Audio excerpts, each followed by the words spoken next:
Have you ever found yourself standing in front of a group, ready to share something, and then suddenly your throat just goes completely dry? Oh, yeah. Your heart starts doing a drum solo, your thoughts just scatter like confetti. It's a feeling most of us definitely know and dread, frankly. Absolutely. I was really struck reading about Fahmy Abedin, who recalled his very first time speaking publicly as just horrifying. Horrifying, yeah. Dry mouth, racing heart, thoughts jumping all over. The works. Exactly. But here's the amazing part. Over 2 decades, he didn't just, get used to it. He turned it into his #1 hobby. And even a source of stress relief, which is quite the turnaround. It really is. And what's so insightful about his story is that it wasn't luck. Right. Or some hidden talent suddenly emerging. No, not at all. It powerfully shows that effective communication, especially public speaking, isn't really about natural charisma so much as it's about having a structured, intentional approach. And that's exactly what this deep dive is all about, uncovering that framework.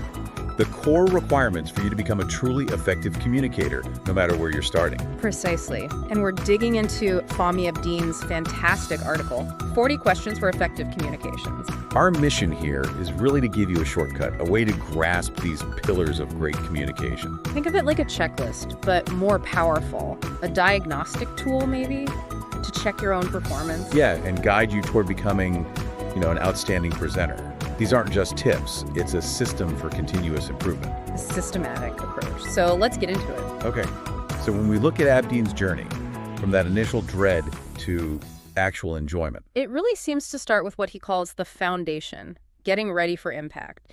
His own story proves how vital preparation is. It's not just the words you say, then. Not at all. It's the groundwork you lay before you even step up there. That makes total sense, like setting the stage properly. Yeah. And the article kicks off with some really fundamental questions. Right at the start, yeah. Things like, was I prepared technically? Was I prepared mentally? And even, was I prepared physically? My mind usually jumps straight to slides and content. Yeah. But what does he mean by mental and physical prep?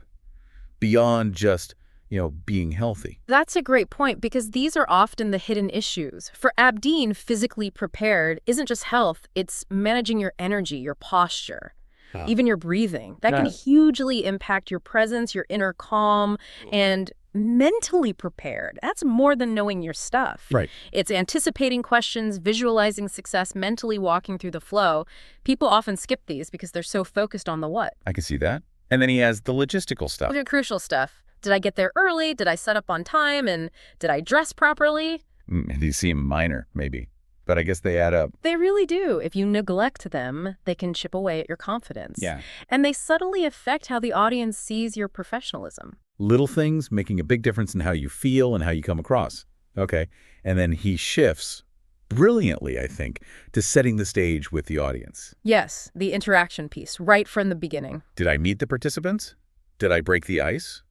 And he even includes, did I explain why I am qualified during the intro? And did I start by mentioning the objective? Yeah.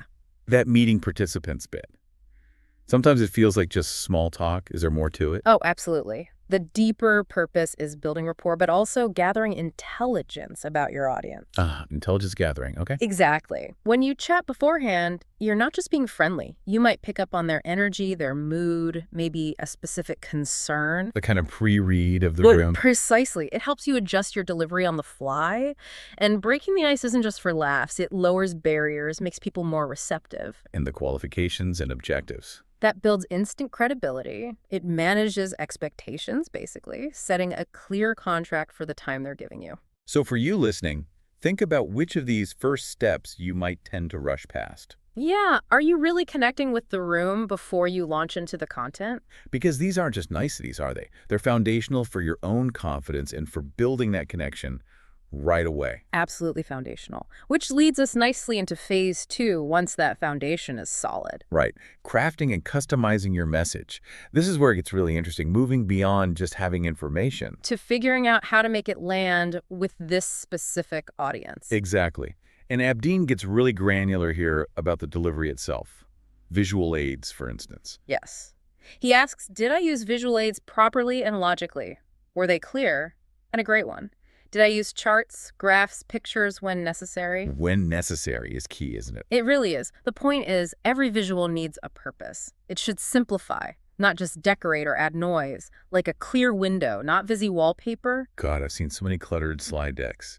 But then he pushes further into adapting for the audience. The customization piece. Questions like, did I customize the information according to attendees' backgrounds? And even, did I customize my words according to their backgrounds?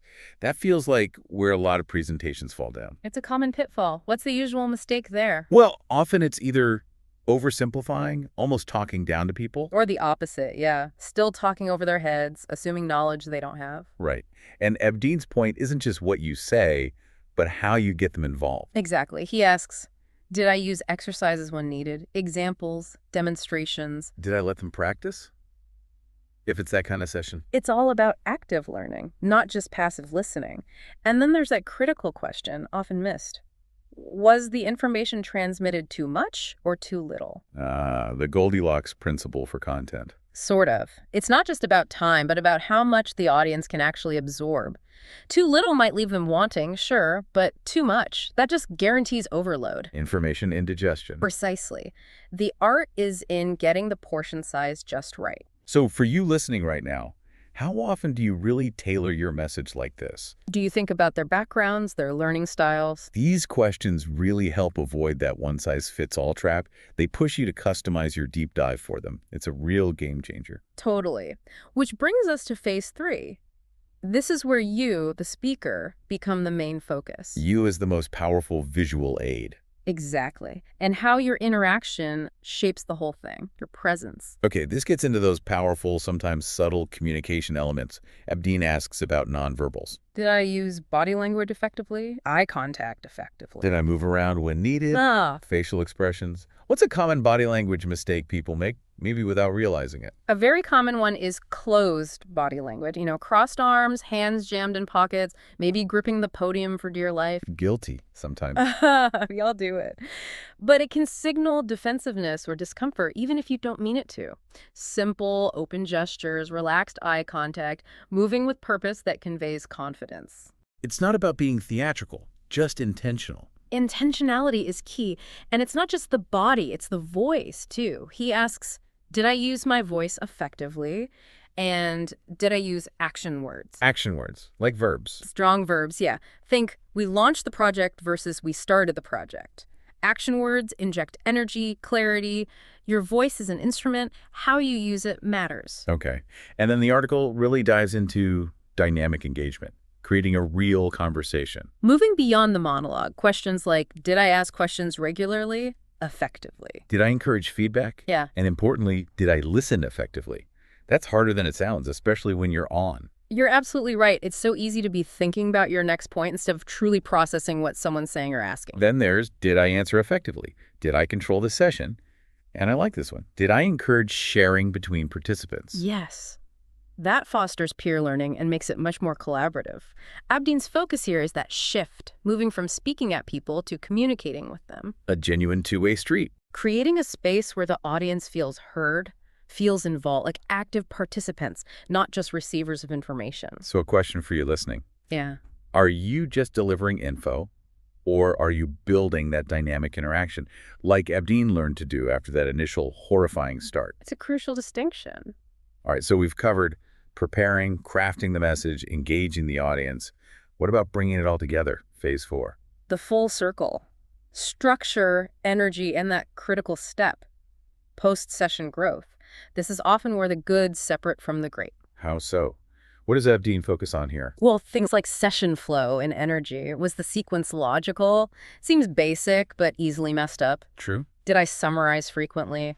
That's a powerful tool for reinforcing points, helping people remember. Definitely helps retention. Was I excited throughout? Your energy is contagious, right? It directly impacts how engaged they are. And a very practical one. Did I give breaks every 50 to 60 minutes? Respecting the attention span. And cognitive load, yeah. Yeah. Shows you're thinking about their experience. And the ending, he asks, was my conclusion memorable? That's often rushed, isn't it? It is. But it's your last chance to make an impact, leave them with something solid. But the really forward-thinking part here, the bit many skip. The feedback loop. Exactly. That's the sign of a real commitment to getting better, just like Abdeen's own journey. He asks, did I ask attendees to fill out evaluation forms? Okay, standard enough. But then... Then critically, did I collect, analyze, and implement the results? It's not just about collecting forms. It's about doing something with them. It's about acting on the feedback. The tough part isn't handing out forms. It's looking honestly at the critiques, finding patterns, and then actually changing things for next time. That takes some humility, I imagine. Humility and a genuine drive to improve. So for you, our listener, these final steps, the structure, the energy, the memorable close, and especially that feedback loop, they're often overlooked, but they really are what separate good from great. It's not just the performance, it's the reflection and the iteration afterwards that fuel that continuous growth. So wrapping it up, Fahmi Abdeen's 40 questions give us this really comprehensive, actionable framework. Yeah, it transforms public speaking from this potentially terrifying task into something structured, manageable. And maybe even enjoyable, like it became for him. It's a blueprint for that kind of transformation. Okay, so considering all these points, this whole checklist, here's a final thought for you to take away. Yeah. Which single area out of all these questions do you think holds the biggest potential for a surprising personal breakthrough in your own communication? And maybe why?